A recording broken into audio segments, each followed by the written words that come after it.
filibusterismo.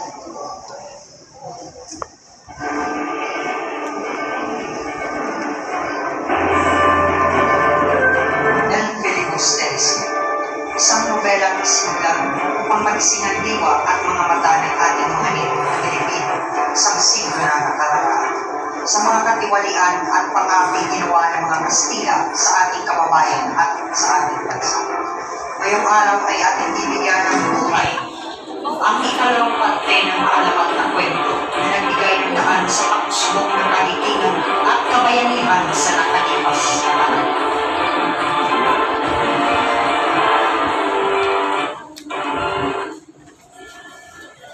Magsisimula ang kwento sa isang paglalakbay ng isang vapor sa pagitan ng Maynila at Laguna. Kabilang sa mga pasahero ang mag-aalahas na sa Cebu, Sagani at Pasig. 13 taon na nakalipas mula nang mamatay si Elias at Cesar.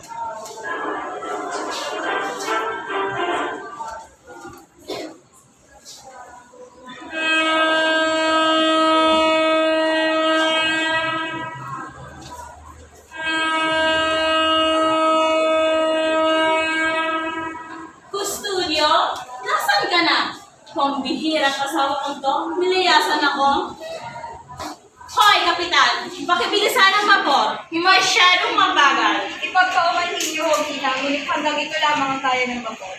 Hoy! Masyado pa akong bata para tawagin mong Tina. Donya ang itawag mo sa akin. Talibhasa, napakababaw nitong ilog. Masyadong mabagal ang takbo ng makina. Madali lang ang solusyon sa inyong problema. Gumawa kayo ng kanal mula ilog Pasig patungong Maynila. Pero sa ngayon, napakalaking pera ang kailangan at madaming bahay masira. Pwes, masira ang dapat masira. At saan naman daw walang pera? At baka magdulot lang yan ng rebelyon. Eh duwag silang bayaran. Mga bilanggo ang gagawa. Hindi magsik. Naghimagsik ba ang mga ugyo at ayun? O manhin ginong si Moon, ngunit hindi ako makapayag sa iyong plan. Teka na doon niya. Sa kabilang dako ng barko ay may dalawang binata na nagkikipagtalo sa isang matanda. Akademya ng Kastila. Tiyak kung hindi yan may sasakuan. Isa sa katuparan ko, sa katunayan, regaluan ang asupado ilayin ng dalawang kabayo. Kung sa bagay, hindi naman masamang mga Okay ka to ah! Tama na yan. Kasi naman ito ang dalo sa mga matanda.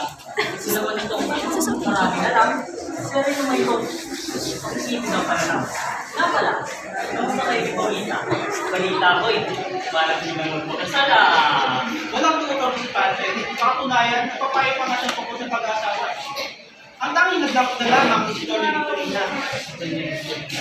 Huwag kang mag-alala ko eh. Tamang kaligit. Sana nga, yun na ang mga anday-dapo bakit lang ako maging kapitan ng bakong na ito. Nakikita mo ba ang lalaki yun? Sino? Sino? Nakita ko ito sa mag-aalaas ka rin mo. Unang isang pa lang sa kanya ay bukol sa aking buko. Dahan-dahan mo pa na nita. Ulit ka ang pagiging Nakaalala niyo po ba si San Lancero? Siya ang ama ni Cabezang Tawis, kung sa nola ni Tancere ay pangangaso at pangangako yung kanyang halakihan. Sa kasunod na nobelang ito ay gumagawa na lamang siya ng walis. Ang anak niyang si Tales ay namatayan ng asawa at anak ng dalaga. Siya ang naging kabesa ni barangay, ngunit ayaw na niya ng trabaho ito. Inubuha ng mga Friday ang mga nakahinan. Ang anak niyang si Tano ay naging Guardia Civil at si Julie ay napilitan isang lang sarili para maibos ang anak. Hindi ako pagbayad na alis kami. Babalik ko lang ako sa buta. Muna po ba kailangan ito para sa aking naman? Ganyan ba kahalaga ang pintas na binigyan siya ni Basilio upang magpaalila ka kay Hermana Pinchon? Opo, kasama.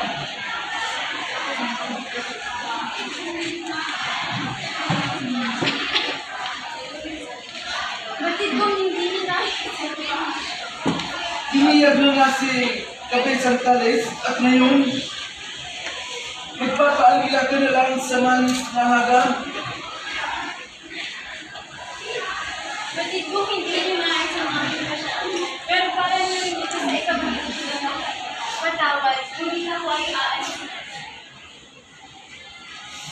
Pagkaalis ng kanyang kukunang araw na ito, araw ng Pasko, ay nakikisit ang Marcelo dahil sa sinabi ng kanyang pamilya. Subukin man niya magsalita, ngunit walang salitang lumalabas sa kanya.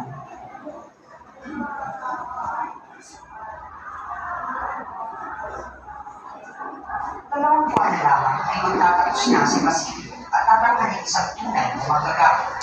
Lalo niyang magbalik sa San Diego at makasalan ng kasintahan si Julie upang sila'y mapigil, tahimik at maligaya.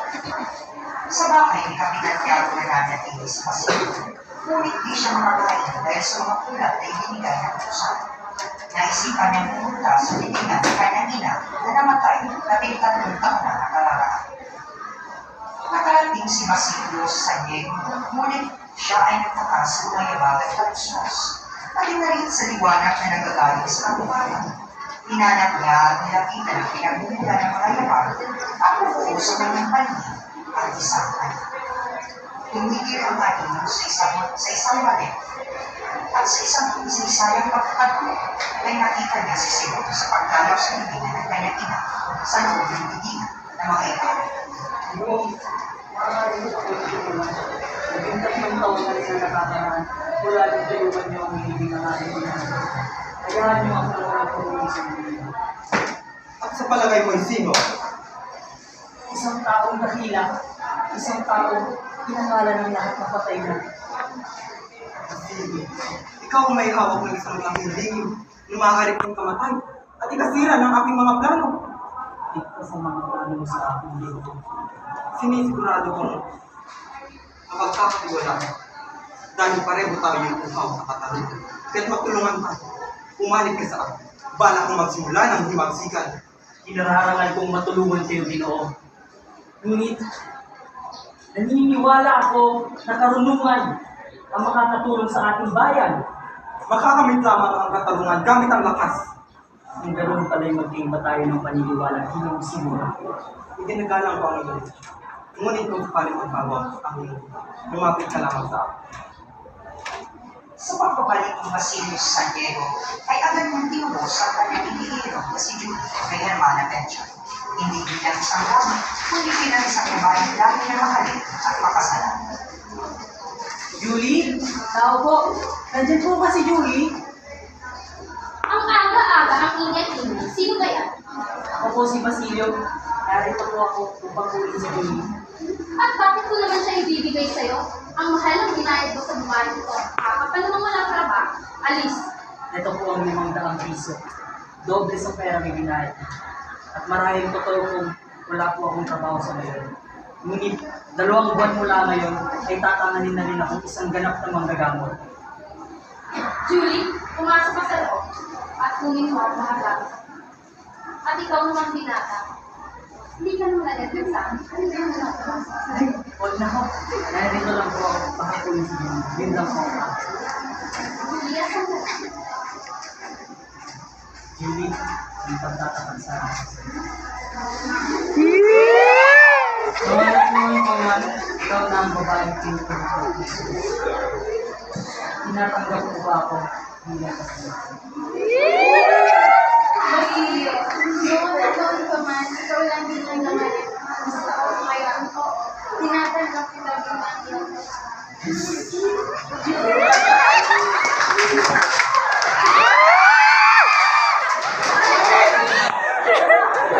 Nawara na, nawara. Akala ko ako ay kalimutan mo na.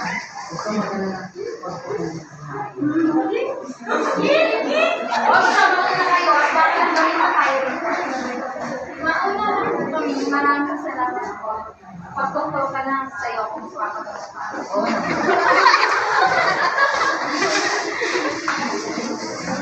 Sa kabilang dako ng istorya, ang mga kapitan federal ay nagliliwanag sa Los Baños. Ang mga estudyanteng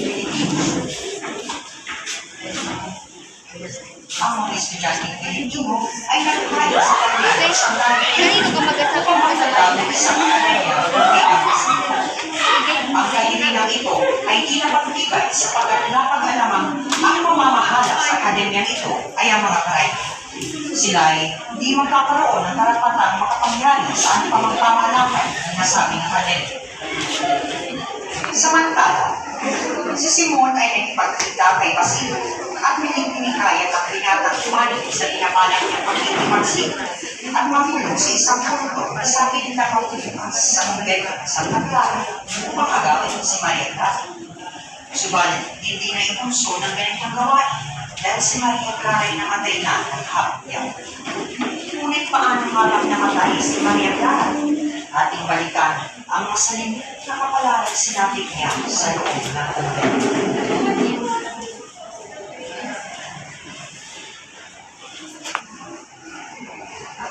Maria, Maria, Maria. Isang babae tunay. Dahil ay sayang lang ang magandang pagbasa sa kumbento. Nakatulong naman ito. Marami ang naisayang ng Paulita. Hindi ko naisip na maging walang hindi ko ako padre kung maging sa Diyos. Dalang kong ito rin. Marami na gustuhan ng Diyos sa pagkamatay ni Juan. Gamit ang mga gwardiya. Hindi. Mabatay man si parang mga gorgeous. Ngunit hindi niyo. Walang sino man ang pwedeng gusto sa Diyos. Opo! Opo, padre!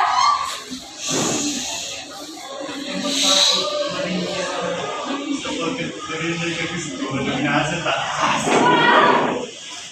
Pilit na nagpumiglas si Maria sa kamay ng pari, ngunit hindi niya napigilan ang intensyon nito. Nang gabing iyon, ay may sa katuparan ng pari ang pangkahalay sa lugar at nagpagulit-gulit iyon sa mga sumunod na araw ng pananatili niya sa kumbento. Dahil sa labis na kalungkutan, tighati at pagkabigo ng dalaga at dahil sa mga nalaman at sinabi, ay nilisan niya ang mundo.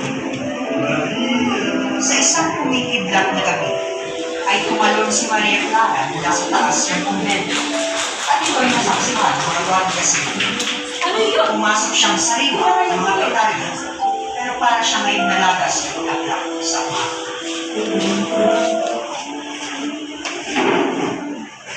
Ang mga estudyante naman, upang makapaglubag ang kanilang sama ng loob si Abiguang Natang, ay nagdaos ng isang salo-salo sa kansilarya makalis ng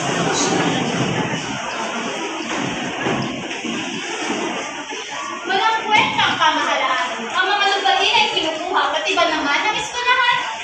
Ay, ang dapat ay para sa atin, ngunit sila ang nanginginabang. Pati rin ba ang karapatan para sa karunungan? Sa hirap ng buhay ay nanaisip ko na lang maging tulisan kaysa sumunod sa kanilang kagustuhan. Hindi tayo sa kakayanan.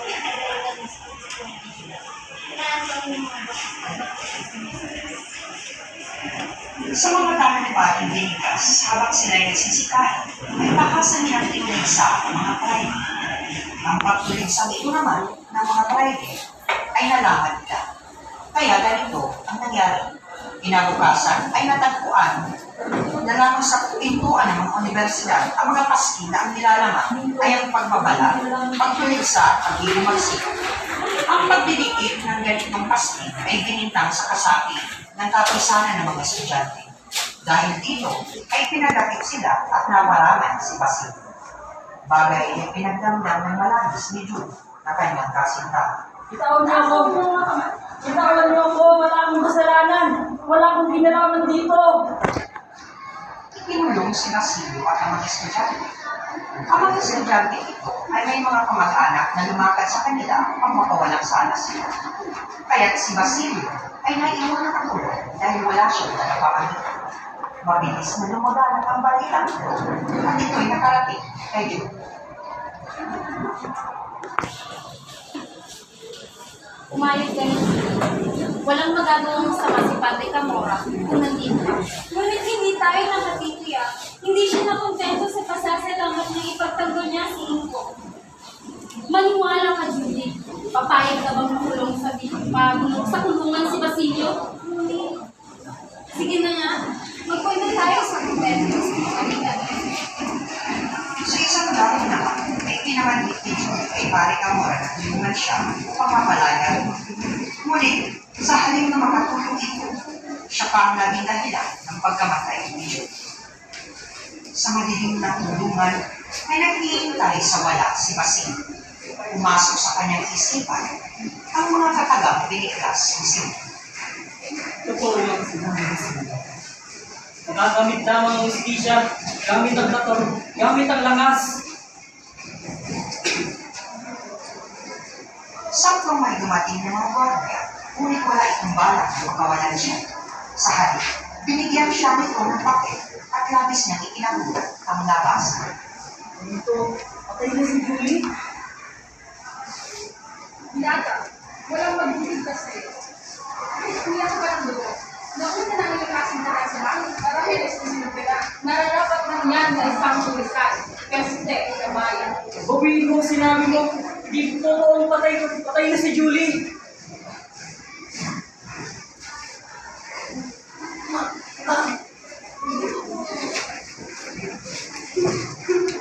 Nang masiya na ang gwardiya sa pananakit sa binata, ay iniwanan nila. Umagos ang luha ni Basilio sa loob ng maruming kulungan. Hindi dahil sa sakit na kanyang natamo mula sa sugat ng basal, kundi dahil sa kirot na nararamdaman niya sa kanyang puso. Ang mawala, ang nag-iisa niyang kami, si Julie.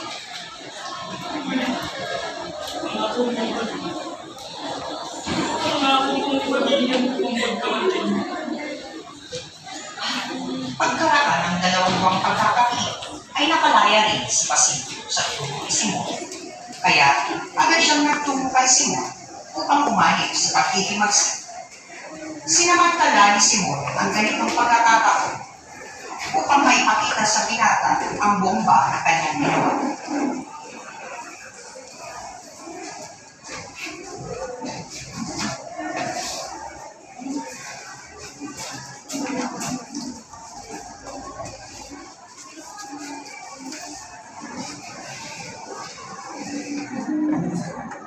Ginoong Senyor, pinaparusahan na ako ng Diyos. Panahon na siguro kung umanib sa inyo. Nasa panig ng pagtalukan dahil sa sama. Halika, tingnan mo ito. Ano ito? Isang lampara? Paano may isa sa katuparan ng plano mong pag-iimagsik? Paano may isa sa katuparan ng plano mong pag-iimagsik? Kung gamit mo isang panamuti lamang sa bahay. Tingnan mo ang nato. Meron itong dito ng sisili. Sa oras ng humina ang hila nito. At hilahin nila ang ito. At ito ang magiging hudyat ng pag-iimagsik. Sabihin mo ito sa biro lamang. Walang biro-biro sa taong naghahangal ng katarungan. Ay kita mga at sa ikasyam ng gabi, puputong ang lampara sa oras ng hilahin nila. Sa oras na sumabog ito, ikilos ang mga tulisan na pamununuhan tayo. Patayin ang dapat patayin, Pilipino man o Kastila.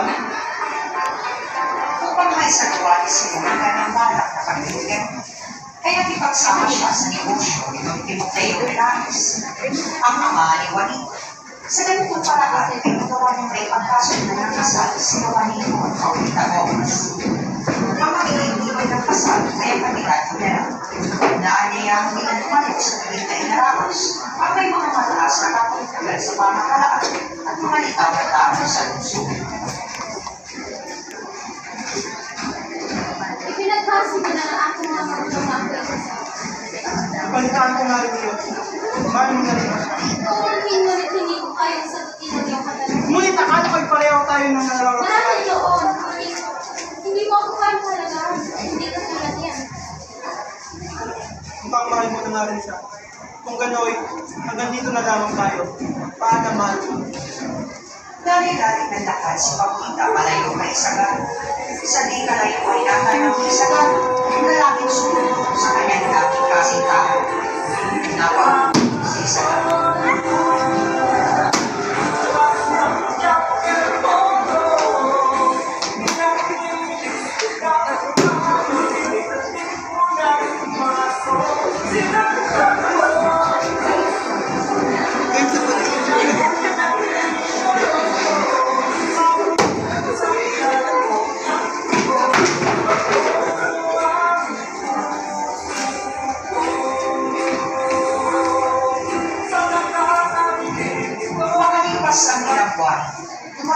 ng araw na hinihintay ni Simon. Nakahanda na ang lahat ng pulisang panin kay Simon sa magsisimulang iwasin. Naghihintay sa pagsabog ng bahay na pagkarapusan na ngayon ihatataypan ng mga kilalang personalidad. Sa pamamagitan ng ilaw na nauna niya na ipasok sa pagdarapusan gamit ang tulong ni Basilio, siya ay nagsalita sa harap ng mga dumalo. Magandang gabi sa lahat ng narito. Ikinararangal ko na ako'y naimbitahan sa pagdiriwang. Narito ang aking regalo para sa ating bagong kasal. Napakaganda ng iyong regalo, Ginoong Simon. Ito'y gawa mula sa mga mamahaling materyales na nagmula pa sa Europa. At ikinagagala ko rin na ito yung nagustuhan dahil sa ako rin ang gumawa ito. Ngunit bakit parang hindi na nakilaw ng lampara yung kondo? Kung gusto nyo pala ko sinapilaw ng lampara, ay ilain lamang ninyo ang isa at ito'y titignan. Ako ilalabas ng muna upang masagat. Bago makalabas si Simon, ay nakita niya si Isagani na tumatakot papasok sa bahay. Hindi niya ito pinansin at agad na lumabas kasama si Basilio. Nananam naman lampara, utang na loob pa rin. Pakitaasan ang mitsa. Kinuha ni Isagani ang lampara, tumakbo sa azotea at inihagis ito sa ito. Sa gayon ay nawala ng isa ang pakana ni Simon para sa paghihimagsis sa lahat. Sa loob ng kasiyak ay may nagpalipat-lipat na sulat. Ito yung lagdan ni Crisostomo Ibarra. Oo nga. Si Simon ay si Crisostomo Ibarra.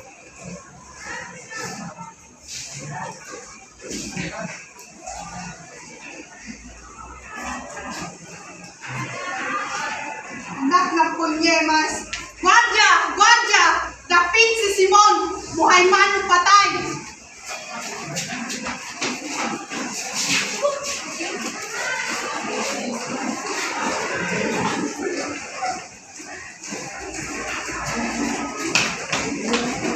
Tumakas siya sa bahay ni Padre Florentino sa baybayin ng Karagatang Pasig.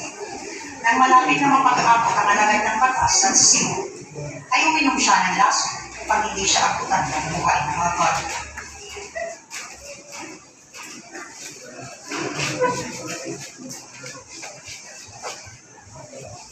Father, may ipagtanong ko ako sa iyo. Ako, si Crisostomo Ibarra. Ang taong inaakala niya ng ating patay na 13 taon namin. Inabot na ng ating gabi ang pangumpisal sa akin ni Simon. Nagsimula iyon nang tumakas siya patungong Europa hanggang sa maging isa siyang ganap na negosyante at makilala niya ang Kapitan General. At ng mga oras din yun ay ang kanyang pagkisan sa mundo. At upang hindi na magamit pa sa kasamaan, ang kanyang kayamanan ito'y aking kinuha at inihagis sa karagatan. At dito nagtatapos ang kwento.